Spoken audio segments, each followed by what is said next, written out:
Today on Uncommon Sense, a special episode in which Grettelyn and I take a look at some historical newspaper archives, a rich treasure trove for information about G.K. Chesterton, in particular focusing on his 1930 visit to the University of Notre Dame. Stay tuned.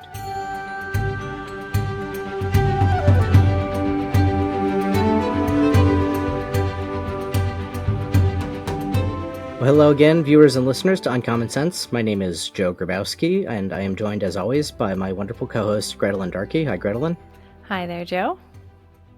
And today we have kind of a special treat for our viewers. I do recommend to those of you who usually just listen to the podcast that you do head over to our YouTube channel and check this one out, because I'll try to have some images of the various newspaper articles that we're looking at interspersed there throughout the episode of the podcast. But first, let me just explain the origin of this particular episode. Recently, the University of Notre Dame published a podcast episode of their series called Notre Dame Stories, in which they shared some information on the fact that G.K. Chesterton had gone to the University of Notre Dame and lectured there for 6 weeks in 1930, and they were advertising the new Notre Dame London Gateway with the special Chesterton collection in London, which I was privileged to visit along with Dale Alquist last year around this time. And that got me thinking about just what a unmined source historical newspaper articles are about Chesterton. It really gives you an insight into kind of how Chesterton was regarded by his contemporaries at the time, what a big, really celebrity he was. And so we pulled together a little bit of research for this episode to kind of share with you some insight into how popular Chesterton was, what a splash it was when he did this little lecture circuit at Notre Dame, and then kind of the ceremonies to wrap that up. So, Grettelyn, any initial thoughts about the topic matter, about your excitement speaking about this week? I'm excited. I love going down into these kind of rabbit holes of research personally. Yeah, it's great. You've pulled some really fun articles, and I think it's important too that people recognize what a big celebrity Chesterton was in America. That the fact that his lecture tours here were packed, and there's an article that we'll get to where it says, only people who are actually Notre Dame students can come to this lecture.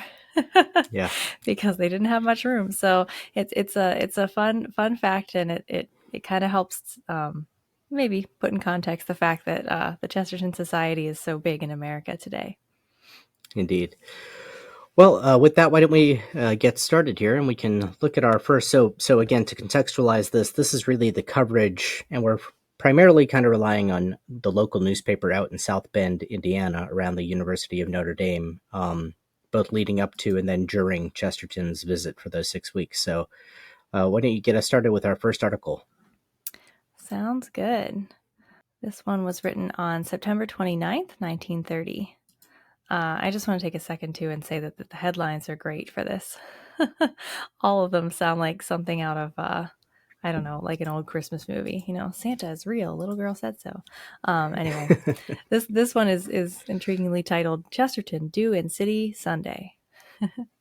Sir Gilbert Keith Chesterton, better known to his American readers and admirers as G.K. Chesterton, author, essayist, poet, and one of England's greatest modern writers, is expected to arrive in South Bend next Sunday. He will begin a 6 weeks lecture course at Notre Dame University, October 6th. Chesterton, the master of the paradox and champion of the Roman Catholic faith, to which he was converted, will devote his lectures to the Victorian period in England. All lectures at Notre Dame will be held in Washington Hall, and because of limited accommodations, no one but regularly enrolled upperclassmen at the university will be admitted. Enrollment for the course will be held on the campus tomorrow. It is planned, however, to arrange a series of special lectures outside the scheduled course at Notre Dame. The student body and the public at large will be invited to these lectures. Chesterton's versatility and brilliant wit, which have made him internationally known, have long been sought by Notre Dame officials, and only the author's illness last spring prevented an appearance here earlier. Chesterton is the writer of detective tales and a poet whose works are quoted in every tongue. Close quote. Great. Yeah, and that indeed is the article you're mentioning, saying that they had to kind of control access into these events because of the popularity that Chesterton had, and just the fact that it's already kind of gaining news coverage a week ahead of time before he even arrives there kind of shows the anticipation with which this event was greeted. And incidentally, while we're focusing on these sources, kind of local to South Bend, Indiana, you can find similar headlines from the major cities throughout the United States, wire reports and things like that. Just kind of the flurry of excitement that it created when Chesterton, visited these shores. So with that, let's jump ahead 1 week from the article that we just read. And this is covering Chesterton's actual arrival. This is also from the South Bend Tribune. As I said, a week later, October 5th, 1930. And this is accompanied by a picture that ran on the front page of the newspaper, and I'll have a image of that picture in the YouTube version of the podcast. So again, if you're only listening, please do head over and check it out. I personally don't think I've ever seen this photo of Chesterton. I don't know about you, Grettelyn, but it's not the best photo. It's dark, but it is he and his wife, Frances, obviously, and then her secretary, Mrs. Snyder, and then the president of the university, Father Charles O'Donnell. So go ahead. Oh, just it's a fun picture. And I want to say that Frances was sick through most of this tour, and she looks kind of under the weather. Yeah, she looks a little tired out from the travel, certainly. Yeah. And crossing the ocean in those days was not what it is today, to be sure. So quite a thing. So the headline reads, G.K. Chesterton arrives in city. And I'll just read a couple of snippets from this. Chesterton is quoted speaking to the press. He says, "This is a new role for me, that of educator." It says, declared the author, whose poems are translated into several languages and whose mystery stories are known to legions, as he purchased 3 American cigars at the station. So I love the insight that it gives into, Chesterton's enjoyment of cigars. And then, of course, his humor at the end of the article, he's quoted as saying, just because I have written a book, people think that I know something. He said that after he posed for the picture, but from all the reports subsequent, it is clear that this is Chesterton's trademark humility at work, because he was very well received by the student body, and we'll get into a little bit of that later on. Just another interesting note that this is one of the fun things about researching newspaper archives, is that the front page news of the South Bend Tribune that day, October 5th, 1930, the headline read, Dirigible Burns, 46 Perish. And it was a report on the largest airship of its kind at the time. But this is 7 years before the Hindenburg. So this, dirigible disasters were not entirely uncommon even by the time of the Hindenburg. That's another kind of rabbit hole of research if you're ever interested in going down that rabbit hole about sort of what happened to the great era of the airship and how it was eventually overtaken by airplanes. It's kind of fascinating to think about, what if. I often think how neat it would be to see these giant airships flying around our skies like a image out of a science fiction. Yeah, it's like a steampunk alternative universe. That's right. But unfortunately, particularly because of their use of hydrogen and then also some of the paints that they used in the outer skins, it was not destined to be the new in vogue mode of travel. So that was October 5th of that year. And now we have another piece. And this is a piece, Grettelyn, you can read it for us, but it's a syndicated piece. It's a wire piece. And for those unfamiliar, just as today, where we have Reuters, Associated Press, sometimes when you're reading your local newspaper,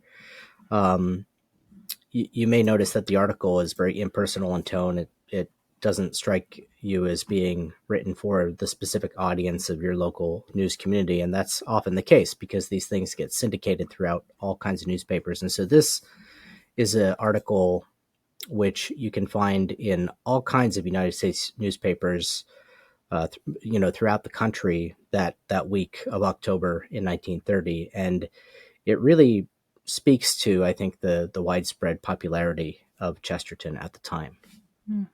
Yeah, and just to sort of avoid repeating ourselves, I'm just going to read the last couple of paragraphs of this just to show what people thought of Chesterton at the time. Quote, Mr. Chesterton is one of the world's most distinguished writers and thinkers. He is a convert to Catholicism and has been called the knight errant of orthodoxy. His essay on that subject stands as one of the great defenses of the Christian religion. The writer now is 56 years old and at the peak of his literary powers, which are as versatile as they are tremendous. While the Chesterton visit was arranged primarily for the benefit of students and faculty in the university, President O'Donnell said tentative plans had been made for one or more public appearances by Mr. Chesterton during his stay, and that detailed information concerning those lectures would be announced when and if they are arranged. So it shows not only close quote. It shows not only the popularity of Chesterton and what people thought of him, but just how many people were going to want to come and see him at the time. Indeed, yeah, and the mentioning that it's him at the height of his literary powers, and I tend to agree. Reading Chesterton and kind of paying attention to the year of the title page and seeing his writing develop over the years, this really was where he was just so precise in his kind of language and his presentation of an argument, and kind of a sobering reflection to think that this is only 6 years before he would pass. At the age of 56, it mentions, and we kind of did lose him when in a way he was sort of at the apex of his genius, and so a lot of what ifs in all these historical stories that we read. Again, I want to avoid repeating ourselves as well, but in the next piece, I'll just mention that he started his lectures in South Bend, and so the South Bend Tribune gave quite expansive coverage to the first of these lectures, which was on the Victorian age in literature. And again, just sort of a testament to how he was perceived in his time. This isn't just people like Dale Alquist who came around decades later and appreciated Chesterton's genius. This is a testament to the contemporary views of Chesterton's powers of insight. The subheadline reads, Astonishing Alertness. In his first lecture, which inaugurated the 6-week series at Notre Dame, Chesterton sought to orientate his audience to the subject of Victorian literature. Chesterton's method is cumulative. He is distinguished by an astonishing intellectual alertness, which carries him merrily from one thought to another, from one subject to another apparently unrelated. That is one of the qualities which makes him a delightful essayist, serving to disarm antagonists, entertain spectators, and artfully conceal the framework of an inescapable logic. So, this is not the Catholic press writing about Chesterton either. This is, just the local paper. It continues, he always laughs with his listeners, his eyes twinkle under shaggy brows, and he registers manifest enjoyment of a joke in decided gymnastics of an expansive girth. He is a big man with silver white hair, a gray Sir Sidney mustache, and white nervous hands. And I couldn't help reading that paragraph but to think of our own dear friend John Walker in his presentation as Chesterton, how much he captures that image that is described there of what Chesterton was like to see in person, laughing at his own jokes and having, gymnastics of an expansive girth. Yeah. I remember he danced at the last Chesterton conference during his lecture, and my son, my 5-year-old, was so taken with it that he tried to recreate the dance. It was quite fun. Very cute. Yeah, very much what I would think the real Chesterton would inspire. So, yeah. So we'll take a break from reading right now and just kind of chat a little bit because, this is, as I mentioned, one of these unmined sources that as much work has been done in the realm of Chesterton scholarship, and we certainly have, new additions to that, which are invaluable. Keir Hosnis's 3-volume biography about Chesterton. Many of these sources, incidentally, will be referenced in that. So if you haven't secured a copy of it and you're interested in how to track some of these things down, you can do so. But this is one of the things that I think there are whole, books to be written about, Chesterton amongst his epoch, amongst his contemporaries, the way he was spoken about, the way he was appreciated I think this is by your people at book the time. I think this is your book to write, Joe. Well, we'll see if I can ever find the time. Unfortunately, I don't seem to be able to pump them out like Chesterton himself was able to do. When Joe says something like "What fun this is," it seems like it would be good for you to write it. But yeah, it would be so great to see more scholarship on this. And just kind of as another little aside, I think little known fact is that Father Charles O'Donnell himself was a poet in his own right. We'll have to look into his work someday, but he invited Chesterton. He's the one who got him to come. And I don't know if they had any kind of special relationship at all. I don't know. I've never looked into it, but I would be interested to know. And that's maybe you could find that down one of these rabbit holes too. I don't know.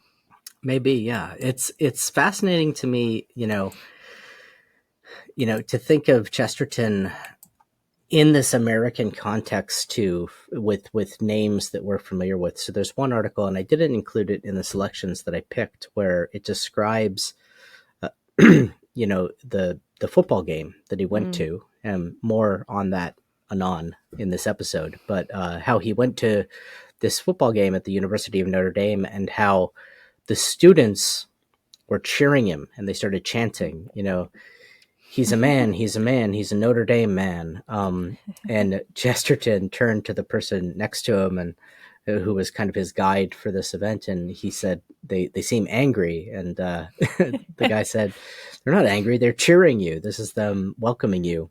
He was so impressed by sort of the unrestrained enthusiasm of American football in context. But it's just kind of neat as an American to see in that particular article, in the same sentence, Chesterton and Newt Rockney's name, in the same sentence, really mentioned. It kind of places him in a time and a context that I think, for those who are maybe alienated by reading historical things or things written by somebody with slightly different manners and views, as he was an Englishman. He does speak about how different life is as an Englishman in one place during these interviews that he gave in the United States, about how Americans don't seem to value privacy as much as English people do. Like they ask each other, "How are you feeling today?" Or is your daughter feeling better? And he said, there's something very charming about it, but something very un-English about it, because they lack that kind of restraint about nosing into other people's business. There's a neighborliness that he notices in South Bend that he's not familiar with from being from home.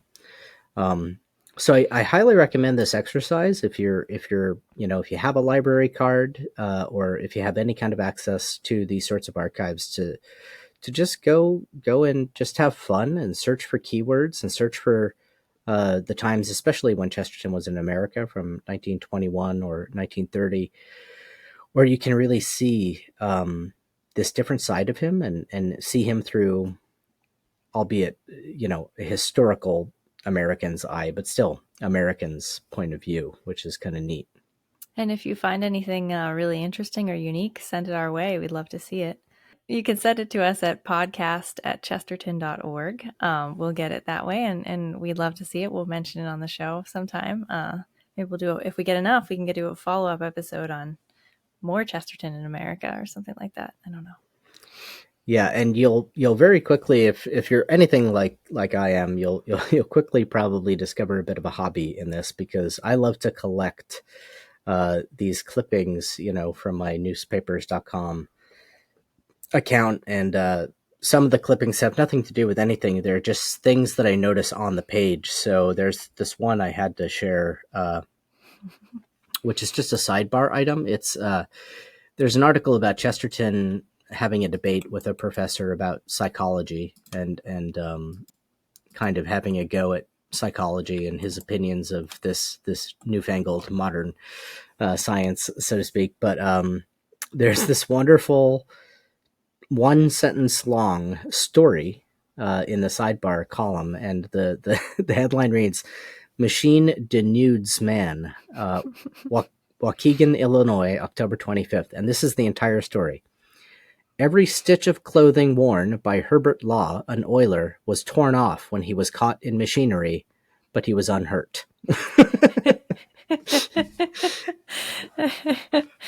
Oh man, that And is I yeah. just love the randomness of it, the shortness. I mean, talk about kind of terseness and, no context. We don't know why we're supposed to care about Herbert Law. It reminds you of that critique that Chesterton had of journalism. That journalism consists in telling people that Lord Jones has died who didn't know that Lord Jones was alive, right? Yeah, and it kind of speaks to the thought that I had that the headlines are so funny. And Chesterton, at least once in an article or an essay, complains about headlines and editors and how annoying it is that they sometimes take the silliest things and put them as a headline. Joe has a great headline in one of yours coming up there. Absolutely. Yeah. Well, why don't we let's get to our next big article. So the next big news that Chesterton made, he was here for the lecture tour, and it's mentioned in one piece how the local they were opening up the lectures to the seniors at the local Catholic high school. Could you imagine being so lucky to have been a high school senior at St. Mary's High School in South Bend, Indiana, and being able to skip class to go to the University of Notre Dame and hear G.K. Chesterton lecture? So that was a neat piece. But then at the kind of towards the end of his time, after his final lecture, he was honored with a kind of a rare honor, the first time in its history that the university had a convocation of the faculty, a special convocation out of the faculty, and bestowed an honorary doctorate outside of commencement celebrations. And so why don't you go ahead and read us that one? All right. Yeah, I can do that, Joe. 1 second here. And these are the words of Father Carrico, who was the director of studies at the time at Notre Dame. "The University of Notre Dame, in the special convocation of the faculty, confers the degree of Doctor of Laws, honoris causa," sorry, it's a little hard to read, "on the man of letters, recognized as the ablest and most influential in the English-speaking world today, and defender of the Christian tradition, whose keen mind, right heart, and versatile literary genius have been valiantly devoted to the eternal truth, goodness, and beauty in literature and life. Gilbert Keith Chesterton." All right. Very nice. Yeah. And it goes on in that article later to say that he, Chesterton, again with his characteristic humility, says, "I'm just an honest journalist," which, though he's being humble, he's also kind of being funny. He says he never professed to being more than a journalist, albeit an honest journalist. So kind of having a dig at the profession at the same time. Indeed. So it's delightful to see in that same article later on, they quote the president of the university. He says, "For the first time in the history of Notre Dame, there's been a special convocation of the faculty and an honorary degree conferred outside of a regular commencement. An exception is made for exceptional circumstances and for an altogether exceptional man. It is obviously difficult at this moment to say all that is in our hearts, looking back, as we are now able to do, upon Dr. Chesterton's contribution to the life of Notre Dame. The thing which I seize upon with the greatest possible satisfaction is that note of confident and triumphant Catholicity that is rung throughout these lectures, as it has sounded through all the vastly serious work which has earned for this our latest and most distinguished honorary alumnus not only the admiration and love of his fellow Catholics, but also the respect of all men who have the power of appreciating the honesty, the courage, and the chivalry of a champion with whose cause they might not happen to agree. Mm. So quite a wordsmith himself, I think. Mm-hmm. Father was, but just one more testimony to the impact that Chesterton made at this time, and it is attested to in various other places. There's a later article kind of in the end of the year saying that essentially making the case that this is Notre Dame kind of turning the page into a new era and becoming a real force among universities in the world. And that it's not just, I don't want to overspeak, it's not just saying that that's ode to Chesterton, but ode to the leadership of Father O'Donnell and other changes.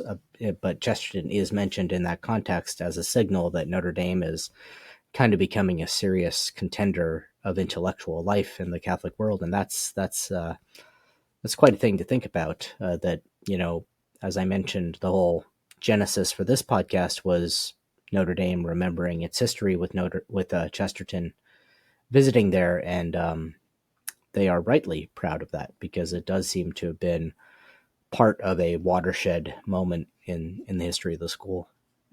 Yeah, so beautiful too how the Americans, the Irish Catholic Americans, recognize so well the defender of the faith that Chesterton was, and it echoes. I think it's what I saw in America. There's a part where Chesterton says that the English really need to stop telling Americans how bad the Irish are because they're all Irish in America. And this is just kind of one of those instances where you have this great big Irish Catholic group of people that have this university, and they receive him like he's a long lost brother, and it's wonderful. It's beautiful to see, and it's because of that shared Catholic connection that he didn't really get it from people in England. They enjoyed him for other reasons mostly, I think.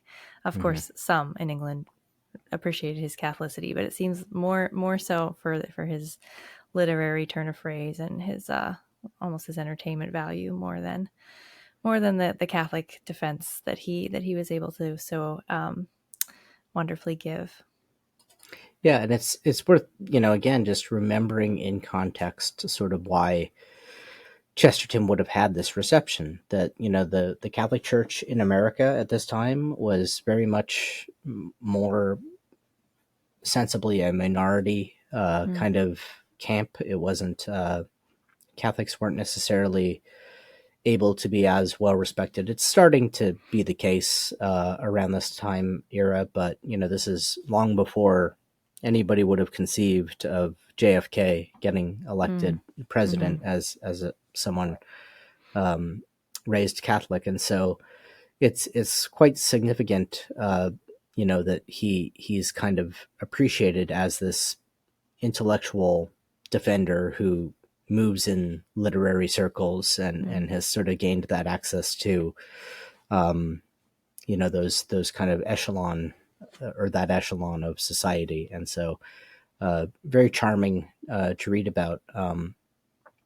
But I think, one last kind of sidebar that is worth mentioning, we brought it up earlier, is that wonderful football game that Chesterton went and saw.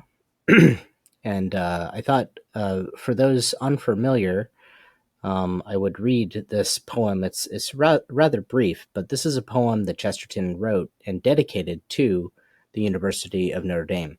And he wrote it about his experience going to this football game.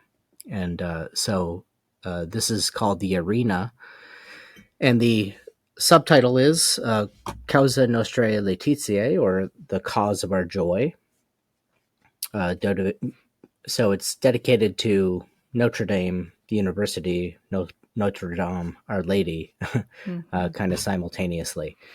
And for those unfamiliar with the campus, there is this, the chapel is famously topped by a golden statue of Our Lady. The dome is kind of gold. It shines as you're approaching it, especially in the autumn sunlight, the way that the autumn sun hits the dome is very, very moving, and I think that's an important image to bear in mind as Chesterton writes this. Let's see, what other kind of introductory notes? Oh, so the other is that there are just a couple of snippets of Latin made reference to in the poem here. Well, really just one snippet of Latin, which is Te salutant moratori. And that's the famous phrase that the gladiators in the ancient Roman arena would salute the emperor with. Those about to die salute thee, before they went into gladiatorial combat. And so that's an important aspect of this kind of contrast metaphor that Chesterton is going to try to paint between the gladiators of the Roman circus and now this new American joyful celebration that is a football game at a Catholic university. So this is the arena. Under the gaze of Our Lady, as opposed to under the gaze of the emperor. Exactly, the empress instead. So, the arena, Casa Nostrae Laetitiae. There upon a golden giant, on the gilded house of Nero, even his far-flung flaming shadow and his image swollen large, looking down on the dry whirlpool of the round arena spinning, as a chariot wheel goes spinning and the chariot's at the charge. And the molten monstrous visage saw the pageants, saw the torments, down the golden dust undazzled saw the gladiators go, heard the cry in the closed desert, Te salutant moratori, as the slaves of doom went stumbling, shuddering to the shades below. Lord of life, of liars and laughter, those about to die salute thee, at thy godlike fancy feeding men with bread and beasts with men, but for us the fates point deathward, in 1,000 thumbs thrust downward, and the dog of hell is roaring through the lions in their den. I have seen, where a strange country opened its secret plains about me, one great golden dome stand lonely with its golden image, one, seen afar in strange fulfillment through the sunlit Indian summer, that apocalyptic portent that has clothed her with the sun. She, too, looks on the arena, sees the gladiators grapple, she whose names are 7 sorrows and the cause of all our joy, sees the pit that stank with slaughter, scoured to make the courts of mourning, for the cheers of jesting kindred and the scampering of a boy. Queen of death and deadly weeping, those about to live salute thee, youth untroubled, youth untutored, hateless war and harmless mirth, and the new lord's larger largesse, holier bread and happier circus, since the queen of sevenfold sorrow has brought joy upon the earth. Burns above the broad arena, where the whirling centuries circle, burns the sun clothed on the summit, golden sheeted, golden shod, like a sunburst on the mountains, like the flames upon the forest of the sunbeams of the sword blades of the gladiators of God.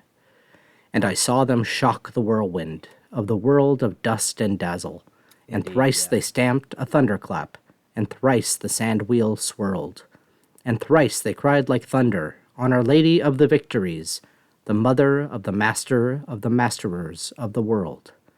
Queen of death and life undying, those about to live salute thee, not the crawlers with the cattle, looking deathward with the swine, but the shout upon the mountains of the men that live forever, who are free of all things living, but a child, and he was thine. Chesterton poetry. And that is all the one of the best. Yeah, that's a great one. And this is kind of a silly aside, but it reminds me a little bit of a priest friend of mine who said when they used to play football with the Dominicans, they would always pray, Our Lady of Victory, pray for us. Our Lady of Sorrows, pray for them. But the juxtaposition of the emperor and Mary and cool. It goes back to one of the first things that we read, one of the earlier articles that says, like, this is Chesterton at the height of his powers. You see it right there. I mean, that poem and you can imagine him sitting in the stands just spinning this off. You know, Yeah. it could have literally done that. And Yeah.